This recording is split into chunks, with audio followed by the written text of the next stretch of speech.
अस्सलाम वालेकुम, welcome back students. I am Mohammad Asif Farid और आज हम पढ़ेंगे पार्ट 1 बायोलॉजी के अंदर।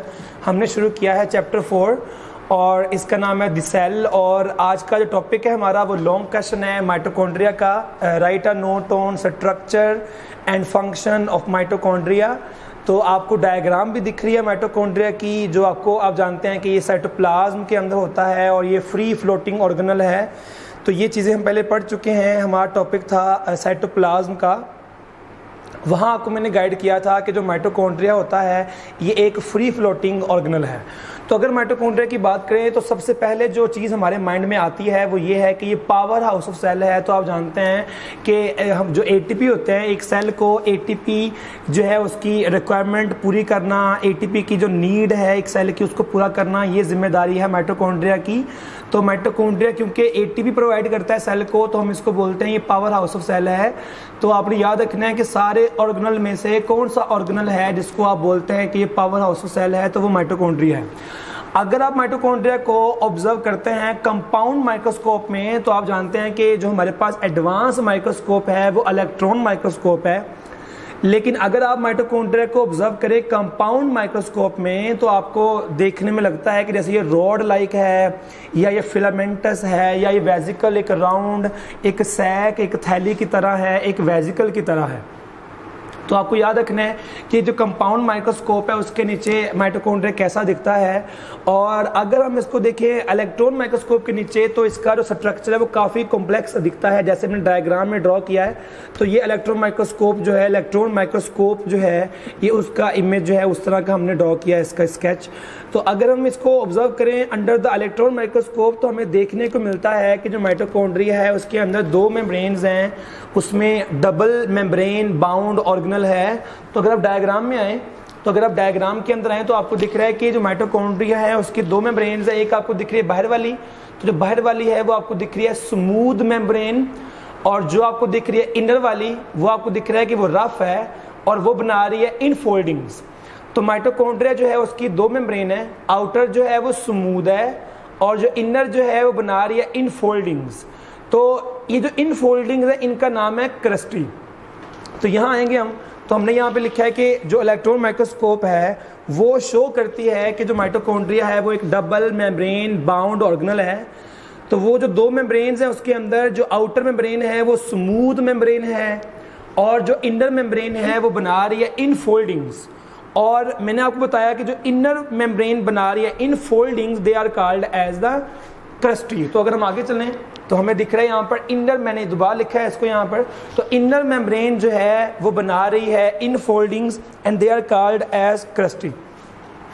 तो आपने याद रखना है कि जो इनर मेम्ब्रेन है माइटोकॉन्ड्रिया के अंदर वो बना रही है infoldings and these infoldings are called as cristae. और आप जानते हैं कि जो इनफोल्डिंग्स हैं वो माइटोकॉन्ड्रिया के अंदर जा रही हैं, यानी कि मैट्रिक्स में जा रही हैं, जो कि लिक्विड है उसका। अगर हम बात करें कि जो इनर मेम्ब्रेन है यानी कि जो क्रस्टी हैं उसके ऊपर आपको दिखते हैं नॉब लाइक स्ट्रक्चर्स, उन्हें बोलते हैं F1 पार्टिकल्स। तो आपको याद रखना है कि ये जो F1 पार्टिकल्स हैं ये एटीपी की प्रोडक्शन में हेल्प करते हैं और ये क्रस्टी के आपको ऊपर मिलेंगे। अगर हम नेक्स्ट पॉइंट को देखें तो मैंने यहाँ लिखा है मैट्रिक्स। तो ये जो मैट्रिक्स है असल में ये माइटोकॉन्ड्रिया का फ्लूइड है।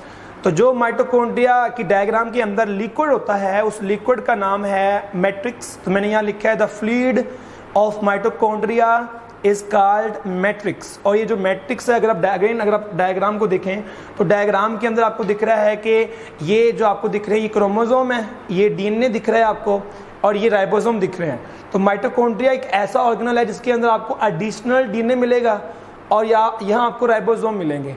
तो यहाँ आ जाएं तो आपको यहाँ दिख रहा है कि जो मैट्रिक्स है वो मैंने जैसे पहले कहा कि ये फ्लूइड है ऑफ माइटोकॉन्ड्रिया। और ये जो मैट्रिक्स है इसके अंदर अगर हम गौर करें तो हमें यहाँ मिलता है डीएनए एंड राइबोसोम्स। क्योंकि माइटोकॉन्ड्रिया के जो मैट्रिक्स है उसके अंदर आपको मिलता है डीएनए और राइबोसोम्स, तो ये एक ऐसा ऑर्गेनल है जो अपनी कॉपीज बना पाएगा, यानी कि सेल्फ रेप्लिकेटिंग ऑर्गेनल है। अगर आप थोड़ा सा गौर करें तो पहले हमने जितने भी ऑर्गेनल्स पढ़े हैं, हमने ईआर शुरू किया, हमने गोल्जी एपेरेटस पढ़ा था, राइबोसोम पढ़े हैं हमने, और हमने पढ़े हैं पेरोक्सिसोम्स और ग्लाइकोक्सिसोम्स। तो हमने कहीं पर भी ये नहीं कहा कि वो सेल्फ रेप्लिकेटिंग है सिवाय माइटोकॉन्ड्रिया के। तो माइटोकॉन्ड्रिया एक ऐसा ऑर्गेनल है एक सेल के अंदर जो सेल्फ रेप्लिकेटिंग ऑर्गेनल है, इसका डीएनए जो है रेप्लिकेट करता है, राइबोसोम जो है प्रोटीन तैयार करेंगे। आप पढ़ चुके हैं मुझसे राइबोसोम के बारे में कि जो राइबोसोम होते हैं असल में इनका काम होता है प्रोटीन को सिंथेसाइज करना। तो क्योंकि डीएनए और राइबोसोम जो है दोनों जो हैं वो रेप्लिकेशन में इन्वॉल्व हैं, तो आप ये बोलते हैं कि जो माइटोकॉन्ड्रिया है असल में वो एक सेल्फ रेप्लिकेटिंग ऑर्गेनल है। तो यहाँ हमने क्या सीखा, यहाँ हमने सीखा कि जो दो मेम्ब्रेन्स माइटोकॉन्ड्रिया के अंदर हैं, अगर हम इलेक्ट्रॉन माइक्रोस्कोप में देखें तो दो मेम्ब्रेन्स हैं, आउटर स्मूथ है और जो इनर है वो बना रही है infoldings, they are called cristae. On the inner surface of crusty there are no black structures called F1 particles। फिर सीखा आपने what is matrix, the fluid of mitochondria is called matrix and the matrix contain DNA and ribosomes। और DNA और ribosome जो है दोनों replication में involve हैं। तो माइटोकॉन्ड्रिया जो है ये एक सेल्फ रेप्लिकेटिंग ऑर्गेनल है। अगर हम लास्ट पॉइंट पे चलें हमारे, तो हमारा जो लास्ट पॉइंट है वहाँ आपको दिख रहा है कि जो मैट्रिक्स है उसके अंदर क्या मिलेगा हमें। तो आपने याद रखना है कि जो हमारे पास मैट्रिक्स है उसके अंदर मिलते हैं एंजाइम होते हैं उसके अंदर, इसके अंदर है कोएंजाइम्स, ऑर्गेनिक साल्ट और इनऑर्गेनिक साल्ट। तो ये आपका शॉर्ट क्वेश्चन है कि आप बताएंगे कि मैट्रिक्स जो कि माइटोकॉन्ड्रिया का फ्लूइड है उसकी जो है कंपोजिशन क्या है। तो आपने याद रखना है माइटोकॉन्ड्रिया के पास जो है वो रेस्पिरेशन के लिए एंजाइम होते हैं। चैप्टर नंबर 3 एंजाइम्स वाला चैप्टर था, तो उसके अंदर हम लोगों ने पढ़ा है कि वो एंजाइम जो रेस्पिरेशन के अंदर इन्वॉल्व हैं, ग्लाइकोलाइसिस यानी क्रेब्स साइकिल, तो जो रेस्पिरेशन में इन्वॉल्व हैं एंजाइम जो हैं वो माइटोकॉन्ड्रिया में होते हैं। तो वो मैंने यहाँ लिखा है कि जो मैट्रिक्स है उसके अंदर आपको मिलेंगे enzymes, coenzymes, organic and inorganic salts. और ये जो एंजाइम है और ये जो कोएंजाइम है ये सारे इन्वॉल्व हैं क्रेब्स साइकिल में। और अगर आप क्रेब्स साइकिल की बात करें तो आप पढ़ते हैं मैट्रिक के अंदर कि जब भी आप ग्लूकोज को ब्रेक करते हैं प्रोसेस का नाम है ग्लाइकोलाइसिस। तो ग्लाइकोलाइसिस के रिजल्ट में, और ये जो ग्लाइकोलाइसिस है ये चलती है साइटोसोल में, साइटोप्लाज्म में। तो जब ग्लाइकोलाइसिस पूरा हो जाएगा तो उससे बनेगा पायरुविक एसिड, और ये जो पायरुविक एसिड है इसको हम ब्रेक करेंगे पायरुविक एसिड ऑक्सीडेशन के जरिए, और फिर हम इसको लेके जाएंगे माइटोकॉन्ड्रिया में जहाँ पे चलेगा क्रेब साइकिल। तो ये जो क्रेब साइकिल है ये असल में एरोबिक रेस्पिरेशन का पार्ट है। तो ये जो क्रेब साइकिल है आपने याद रखना है ये बड़ा इंपॉर्टेंट आपके पास एरोबिक रेस्पिरेशन का स्टेप है, और यहाँ एटीपी बहुत ज़्यादा बनते हैं। तो हर ग्लूकोज से आपको 36 एटीपीज मिलते हैं, जिसका जो मेजर पार्ट है वो आपको मिलता है क्रेब साइकिल से, जो कि माइटोकॉन्ड्रिया में होता है। दूसरा मैंने यहाँ पे लिखा है फैटी एसिड मेटाबॉलिज्म। तो ये जो मैट्रिक्स है इसके अंदर ही, यानी कि जो माइटोकॉन्ड्रिया है इसके अंदर चल रहा है क्रेब साइकिल, इसमें चल रहा है फैटी एसिड मेटाबॉलिज्म। आप जानते हैं कि जो भी हम लिपिड कंज्यूम करते हैं, हमारी डाइट में जो भी लिपिड्स होते हैं, तो हमारी बॉडी उन्हें डिफरेंट फंक्शंस परफॉर्म करने में यूज़ करती है। तो लिपिड्स को यानी कि फैटी एसिड को मेटाबोलाइज करना ये भी जिम्मेदारी जो है वो माइटोकॉन्ड्रिया की है। और थर्ड मैंने यहाँ पे लिखा है एरोबिक रेस्पिरेशन। तो आपको आइडिया हो गया कि जो एरोबिक रेस्पिरेशन है असल में वो क्रेब साइकिल को ही बोलते हैं, कि वो आपके पास ऑक्सीजन के ज़रिए जो है आप डिफरेंट रिएक्शंस कर रहे होते हैं। तो यहाँ हम पढ़ रहे हैं मैट्रिक्स यानी कि फंक्शंस पढ़ रहे हैं कि मैट्रिक्स जो है उसके अंदर है क्या और माइटोकॉन्ड्रिया क्या रोल प्ले करता है। तो जो मैट्रिक्स है हमारे पास उसके अंदर जो हमारे पास जो है उसके अंदर हमारे पास एंजाइम है, कोएंजाइम है, ऑर्गेनिक इनऑर्गेनिक साल्ट हैं।